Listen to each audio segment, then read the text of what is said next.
পাহাড়ে ও বেনজিরের পাহাড় সম সম্পদ বেশিরভাগ জোর করে দখল, সাবেক আইজিপি নিয়ে আওয়ামী লীগ বিএনপির পাল্টা বক্তব্য। বেনজির যদি মামলায় দুর্নীতিবাজ সাব্যস্ত, দেশে তাকে আসতে হাজার হাজার কোটি টাকা আপনার লোপাট হয়ে বাইরে চলে যাচ্ছে, দেশের বাইরে। কোনো দিকে কোনো জবাব দিতে নাই, কোনো চিন্তা নাই, কিচ্ছু নাই। আমাদের আইন শৃঙ্খলা রক্ষা বাহিনী, আমাদের হোমের প্রধান বলছেন তার সম্পর্কে আমি কিছু জানি না। নির্বাচনী আইন সংস্কারে কমিশনের টিআরবি প্রস্তাব, রাজনৈতিক দলগুলোর বৈরিতার সামনে এগুলোই কঠিন বললে সিএসসি। মালয়েশিয়ায় বিপাকে পড়া কর্মীদের পাঠানো নিয়ে দায়সারা জবাব প্রতিমন্ত্রী, সিন্ডিকেটে জড়িতদের ছাড় না দেওয়ার হুঁশিয়ারি। অসাধু ব্যবসায়ীদের সুবিধা দেওয়ার নিত্যপণ্য এখন বিলাসী পণ্য, বলছে সিপিডি। মূল্যস্ফীতি নিয়ন্ত্রণে রাখতে না পারা বড় ব্যর্থতা। এবং চট্টগ্রামে ইসলামী ব্যাংকের লকার থেকে 149 ভরি স্বর্ণ গায়েব, তদন্তে কমিটি গঠন, মামলা দায়েরের প্রস্তুতি নিচ্ছেন গ্রাহক।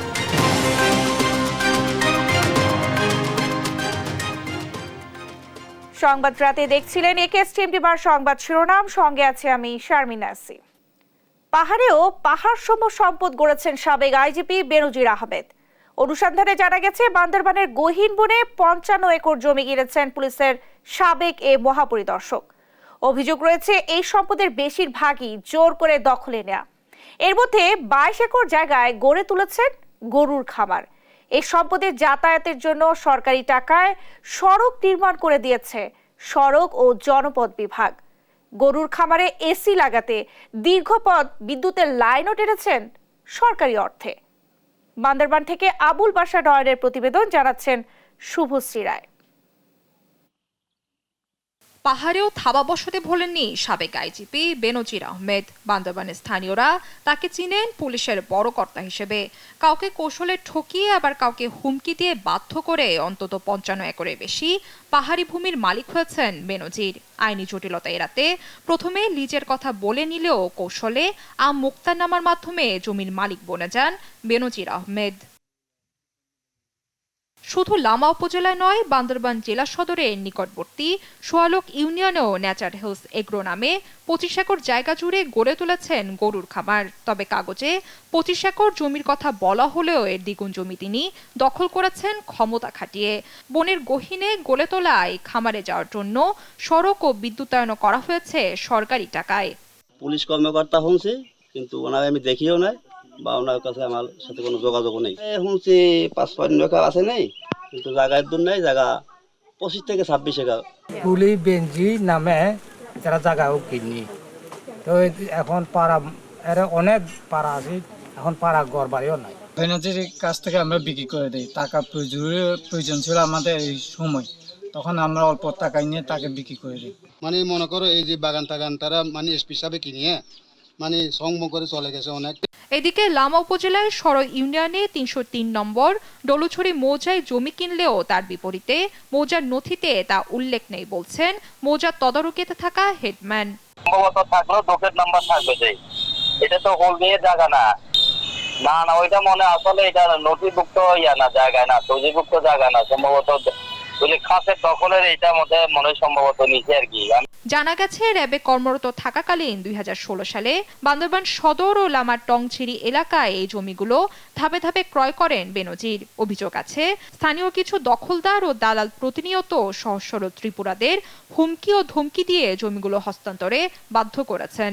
বেনজির আহমেদ নামে আমার 314 মোজা একটা জায়গা আছে, উনি ইতিমধ্যে জোট পারমিট করেছেন। ওই বাগানে প্রায় অনুমানিক কয় কোটি টাকা সম্পদ হবে। এই দায়িত্ব পরিচালনা, এই যে কাজের দায়িত্ব পরিচালনা করে মমইঞ্চি মামা বান্দরবানের ছেলে। পাহাড়ে জায়গা জমি কেনার জন্য সরকারি কর্মকর্তারা নিজেদের পার্বত্য অঞ্চলের স্থানীয় বাসিন্দা হিসেবে দেখিয়ে থাকেন। 1989 সালের আইনের 64 ধারার খতে উল্লেখ আছে পার্বত্য জেলা পরিষদের নিয়ন্ত্রণ ও আওতাধীন কোনো প্রকারের জমি, পাহাড় ও বনাঞ্চল পরিষদের সঙ্গে আলোচনা ছাড়া অধিগ্রহণ ও হস্তান্তর করা সম্পূর্ণ নিষিদ্ধ। নিউজ ডেস্ক, দেশ টিভি। সাবেক আইজিপি বেনজির আহমেদ দোষী সাব্যস্ত হলে তাকে দেশে ফিরে আসতেই হবে এ মন্তব্য করেছেন আওয়ামী লীগ সাধারণ সম্পাদক ওবায়দুল কাদের। দুপুরে আওয়ামী লীগ সভাপতির রাজনৈতিক কার্যালয়ে সংবাদ সম্মেলনে তিনি আরও জানান, দুর্নীতি দমন কমিশনের কাজে হস্তক্ষেপ করবে না সরকার। বিস্তারিত ফজলে আদিত্যর রিপোর্টে। দুপুরে আওয়ামী লীগ সভাপতির রাজনৈতিক কার্যালয়ে দলটির সাধারণ সম্পাদক ওবায়দুল কাদের সমসাময়িক বিষয় নিয়ে সংবাদ সম্মেলন করেন। এই সময় উঠে আসে সাবেক আইজিপি বেনজির আহমেদ প্রসঙ্গ। এই প্রসঙ্গে ওবায়দুল কাদের বলেন, দোষী সাব্যস্ত হলে দেশে ফিরে আসতেই হবে বেনজিরকে। শুধু তাই নয়, দুর্নীতির সত্যতা পেলে ব্যবস্থা নেওয়া হবে। তদন্ত করে মামলা হয়, তারপরে একটা স্টেপ আসে, তাকে জেলে পাঠানো হবে। মামলার রায়ে সে যদি দুর্নীতিবাজ সাব্যস্ত হয়, অবশ্যই তাকে আমি দুর্নীতিবাজ বলব। বেনজির যদি মামলায় দুর্নীতিবাজ সাব্যস্ত, দেশে তাকে আসতেই। অনুষ্ঠানে বিএনপির সমালোচনা করে আওয়ামী লীগ সাধারণ সম্পাদক বলেন, টাকা পাচারের সংস্কৃতি বিএনপি থেকে শুরু। ক্ষমতা আসার সময় থেকে তারেক রহমান অর্থ পাচার করে আসছে, যা লন্ডনে বসে এখনো ভোগ করছে। তারেক রহমান অবৈধ উপায়ে অর্জিত হাজার হাজার কোটি টাকা তখন দেশের বাইরে পাচার করে, যার মধ্য দিয়ে সে বিদেশে অঢেল অর্থবিত্তের মালিক এবং দণ্ডপ্রাপ্ত পলাতক আসামি হিসাবে লন্ডনে বসে সেই অর্থবিত্ত নিয়ে বিলাসী জীবনযাপন করছে। দণ্ডপ্রাপ্ত আসামি যে দলের প্রধান, সেই দল জনগণের কল্যাণে কাজ করতে পারে না বলেও মন্তব্য করেন ওবায়দুল কাদের। দণ্ডপ্রাপ্ত চিহ্নিত অপরাধী যে দলের নেতৃত্বে থাকে, সে দল জনগণের কল্যাণে কাজ করতে পারে না। ফজলে আদিত্য, দেশ টিভি, ঢাকা। বিএনপি মহাসচিব মির্জা ফখরুল ইসলাম আলমগীর প্রশ্ন করেছেন, বেনজিরের অবস্থান সরকার না জানলে রাষ্ট্র কে চালাচ্ছে। তিনি অভিযোগ করেন, লুটপাট দুর্নীতির সুযোগ দিয়ে সরকার ক্ষমতা টিকিয়ে রাখতে রক্ষী তৈরি করেছে। বর্তমান সরকারকে লুটেরাদের সরকার বলেও মন্তব্য করেন মির্জা ফখরুল। বিস্তারিত সাইফুল রিপোর্টের প্রতিবেদনে।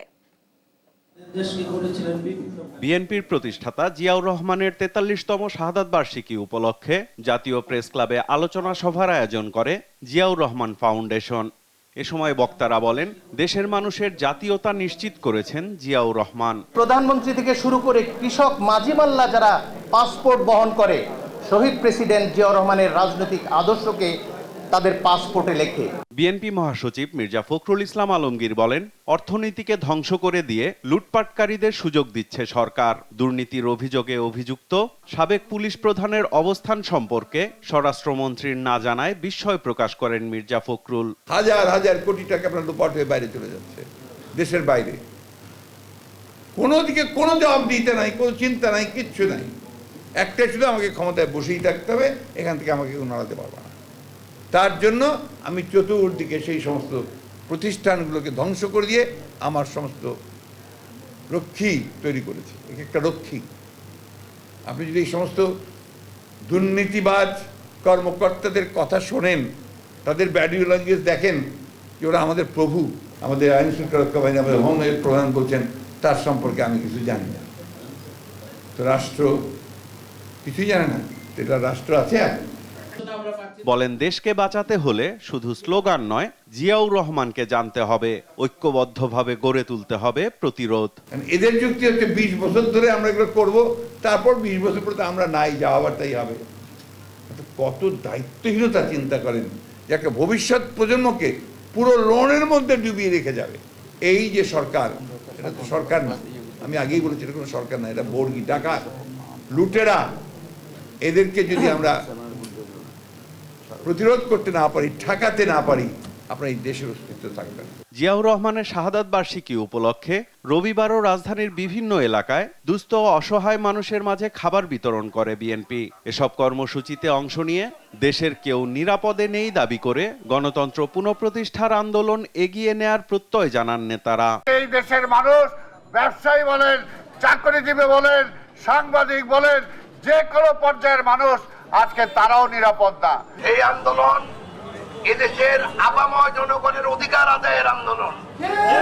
এই আন্দোলনের মাধ্যমে বাংলাদেশে একটা গণতান্ত্রিক সরকার প্রতিষ্ঠা হবে। সাইফুল রিপন, দেশ টিভি, ঢাকা।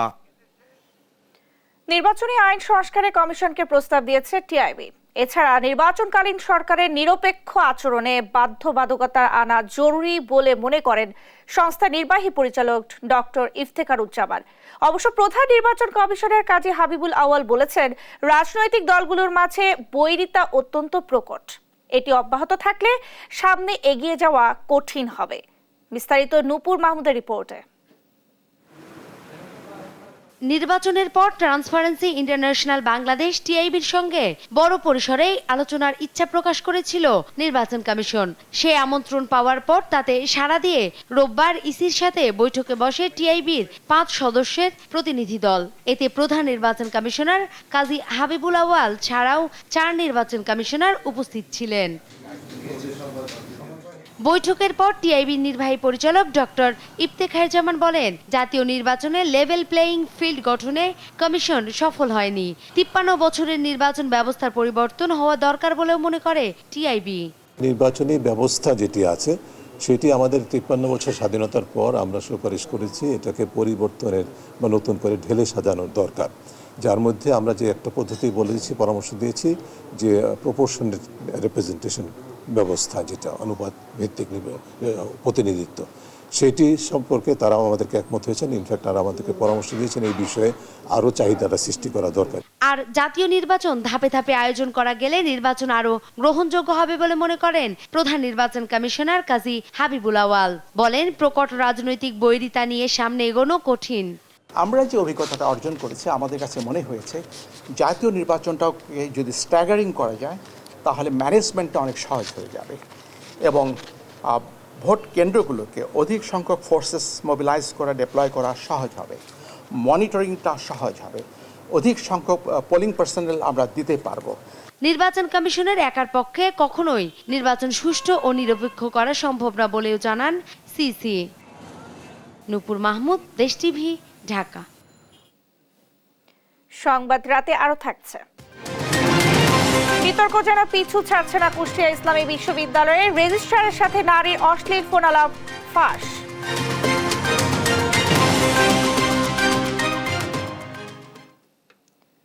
মালয়েশিয়া কর্মী পাঠানো সিন্ডিকেট হাজার হাজার কোটি টাকা হাতিয়ে নিলেও তোড়জোড় নেই প্রবাসী কল্যাণ মন্ত্রণালয়ের।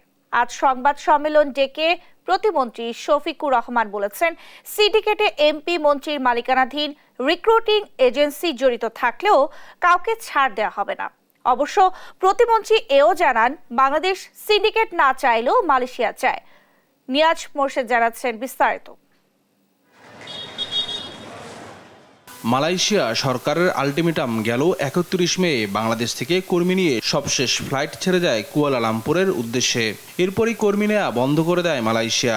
এতে বিপাকে পড়েন হাজার হাজার বাংলাদেশি কর্মী। যে 50,000 কর্মী যেতে পারেনি তাদের মধ্যে বিএমইটির তালিকাভুক্তই রয়েছেন 16,970 জন। রোববার বিকেলে প্রবাসী কল্যাণ ভবনে সংবাদ সম্মেলনে এই কথা জানান প্রতিমন্ত্রী। বিএমইটির ছাড়পত্র আমরা দিয়েছি 4,93,642 জন,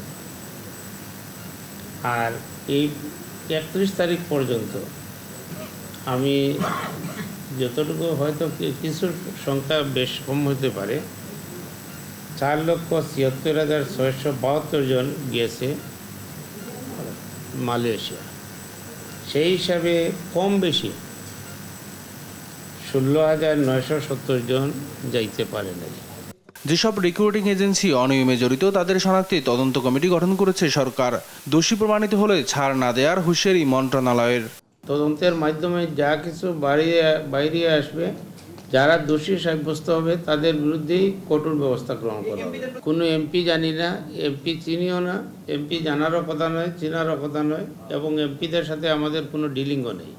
বাংলাদেশ সিন্ডিকেট না চাইলেও মালয়েশিয়া তার পছন্দের রিক্রুটিং এজেন্সি থেকে কর্মী নেয়, যা সংকটের অন্যতম কারণ। যেটা বিশ্বাস করি, যে দেশে যাবে শ্রমিক, যে দেশ নিবে, তারা যদি সিন্ডিকেটকে বিশ্বাস করে বা তারা তাদের এই পছন্দ রিক্রুটিং এজেন্ট দ্বারা যদি তারা নিতে চায় সেটা তাদের। কোনো কর্মী মালয়েশিয়া যেতে না পারলে আর্থিক ক্ষতিপূরণ দেওয়ার কথাও জানান প্রবাসী কল্যাণ প্রতিমন্ত্রী। নিয়াজ মোর্শেদ, দেশ টিভি, ঢাকা। দেখছেন সংবাদ রাত। এক শ্রেণীর ব্যবসায়ীকে সুবিধা দিতে গিয়ে সরকার নিত্য প্রয়োজনীয় পণ্যকে বিলাসী পণ্য বানিয়েছে, এমন পর্যবেক্ষণ দিয়েছে গবেষণা প্রতিষ্ঠান সিপিডি। বলেছে মূল্যস্ফীতি নিয়ন্ত্রণে রাখতে না পারা সরকারের বড় ব্যর্থতা। বিস্তারিত আমেনা প্রণামীর প্রতিবেদনে। বাজার মনিটরিং ব্যবস্থার দুর্বলতায় গেল ৫ বছরে মিনিকেট চালের দাম বেড়েছে ১৭%, মোটা চাল ৩০, মসুর ডাল ৯৫, আটা ৫৪, ময়দা ৬০, বোতলজাত সয়াবিন ৫৬% বেড়েছে। এছাড়া পামল ১০৬, ব্রয়লার মুরগি ৬০, চিনির দাম ১৫২, গুঁড়া দুধ ৮০, পেঁয়াজ ১৬৪, রসুন ৩১০ ও শুকনা মরিচ ১০৫% বেড়েছে। গবেষণা প্রতিষ্ঠান সিপিডি ২০২৩-২৪ তৃতীয় অন্তর্বর্তীকালীন গবেষণায় এই সকল তথ্য উঠে এসেছে। গবেষণা বলছে গরিবের ব্যয়ের তুলনায় আয় বাড়েনি। জিডিপিতে জাতীয় আয় বেড়েছে, কিন্তু নিম্নবিত্তরা ভূমিকা রাখতে পারছে না। মধ্য আয়ের মানুষের চাহিদা সম্পন্ন পণ্যের উপর সরকার কর আরোপ করে সবচেয়ে বেশি। যতটুকুই যা দেখা যাচ্ছে প্রবৃদ্ধি, এটা মূলত হয়েছে উচ্চ আয়ের কারণে, যারা অনেক বেশি আয় করেন। কিন্তু যদি আমি দরিদ্র মানুষের আয় বিবেচনা করি, যাদের প্রকৃত আয় কমে গিয়েছে মূলত উচ্চ মূল্যস্ফীতির জন্য, তারা কিন্তু এই যে বর্ধিত যে আমরা অভ্যন্তরীণ বা জাতীয় আয় দেখতে পাচ্ছি, তার কিন্তু তারা সুফল ভোগী নন। চলতি অর্থ বছরে জিডিপি প্রবৃদ্ধি ধরা হয় ৭.৫%, জানুয়ারিতে সংশোধন করা হয় ৬.৫%। সিপিডি বলছে লক্ষ্যমাত্রার চেয়ে অনেক দূরে সরকার।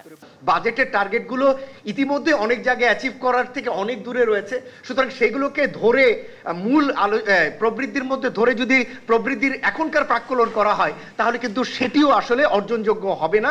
সরকারি কর্মচারীদের জন্য গাড়ি কেনা ও বিদেশে ভ্রমণ বন্ধ করে দীর্ঘমেয়াদী সংস্কারের পদক্ষেপ নেওয়ার আহ্বান জানান সিপিডি।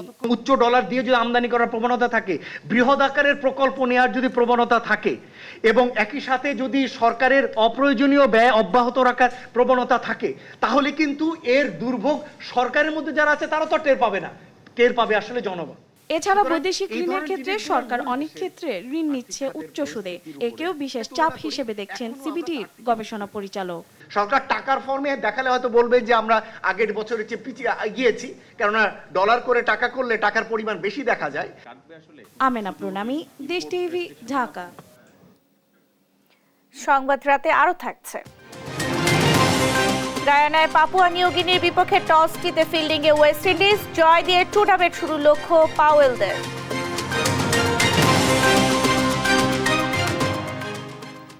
চট্টগ্রামে ইসলামী ব্যাংকের চকবাজার শাখার লকার থেকে ১৪৯ ভরি স্বর্ণ চুরির অভিযোগ উঠেছে। এ ঘটনায় ইসলামী ব্যাংকের কর্মকর্তারা জড়িত বলে অভিযোগ ভুক্তভোগী গ্রাহকের। ঘটনা তদন্ত করে ব্যবস্থা নেওয়ার কথা বলছে ব্যাংক কর্তৃপক্ষ। স্বর্ণ খোয়া যাওয়ার ঘটনায় মামলার প্রস্তুতি নিচ্ছেন ওই গ্রাহক। সহকর্মী একেএম নাজিমের তথ্যচিত্রে বিস্তারিত জানাচ্ছেন টুম্পা আফরোজ। চট্টগ্রাম নগরীতে ইসলামী ব্যাংকের চকবাজার শাখায় উদ্বিগ্ন গ্রাহকদের ভিড়।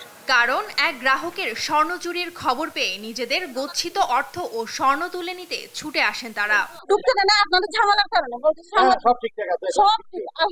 আমি যখন বেরোচ্ছিলাম তখন যখন শুনেছি, আমার নিজের কাছেই মনে হচ্ছে যেন আমার আসলে টাকা যেগুলো আমার এখানে আছে সেগুলো সেফ কিনা। স্বর্ণ গায়েবের বিষয়ে ভুক্তভোগী গ্রাহক রোকে আক্তার বাড়ি জানান, গত ২৯ মে দুপুরে ব্যাংকটির লকারে রাখা স্বর্ণ আনতে যান তিনি। এ সময় ব্যাংক কর্মকর্তাকে সাথে নিয়ে লকারটি খোলা অবস্থায় দেখতে পান। পরে তার গচ্ছিত রাখা গহনা মিলিয়ে দেখেন খোয়া গেছে ১৪৯ ভরি স্বর্ণ, অবশিষ্ট পান ১০ থেকে ১১ ভরি। বিষয়টি তিনি তাৎক্ষণিকভাবে ব্যাংক কর্তৃপক্ষকে জানিয়ে চকবাজার থানায় গেলে পুলিশ তার সাধারণ ডায়েরি নেয়নি বলে অভিযোগ করেন তিনি। এ ঘটনায় মামলার প্রস্তুতি চলছে বলেও জানান তিনি। লকার ইনচার্জ প্রথমে তো উনি ঢুকে বলতেছে, ম্যাডাম আপনার লকার তো খোলা, সামনের দিকে যে গোলগুলা ছিল কিচ্ছু নাই, পিছনের দিকে ৭-৮টা প্যাকেট না, জাস্ট বক্সের মধ্যে রাখি তো ৭-৮টা বক্স, 2টা বক্সের মধ্যে অল্প অল্প গোল্ড পাইছি, আর ৫-৬টার ভিতরে নাই, খালি। গায়েব হওয়া স্বর্ণালঙ্কারের মধ্যে রয়েছে ৬০ ভরি ওজনের ৪০ পিস হাতের চুড়ি, 25 ভরি ওজনের গলা ও কানের অলংকার, 10 ভরি ওজনের একটি গলার সেট, 28 ভরি ওজনের 7টি গলার চেন, 15 ভরি ওজনের 4টি আংটি, সেই সাথে 11 ভরি ওজনের 30 জোড়া কানের দুল। খোয়া যাওয়া স্বর্ণের দাম প্রায় 1.5 কোটি টাকা। এদিকে ব্যাংকটির চকবাজার শাখার ব্যবস্থাপক জানান, ভুক্তভোগী গ্রাহকের অভিযোগটি আমলে নিয়ে উচ্চ পর্যায়ের তদন্ত চলছে, যার অগ্রগতি জানানো হবে সোমবার। ওনার সাথে আমাদের এমিকেবলি কথা হয়েছে, ওনারা রবি সোমবার পর্যন্ত আমাদেরকে সময় দিয়েছেন। আমরা আমাদের দিক থেকে আমাদের ইন্টারনাল যে তদন্ত কাজটার ফাইন্ডিংস ওনাদেরকে জানাবো। বাংলাদেশ ব্যাংকের নিয়ম অনুযায়ী একজন গ্রাহকের লকারে রাখা জিনিসপত্রের কোনো রেকর্ড ব্যাংক রাখে না বলেও জানান এই কর্মকর্তা। নিউজ ডেস্ক, দেশ টিভি। দেখছেন সংবাদ রাত।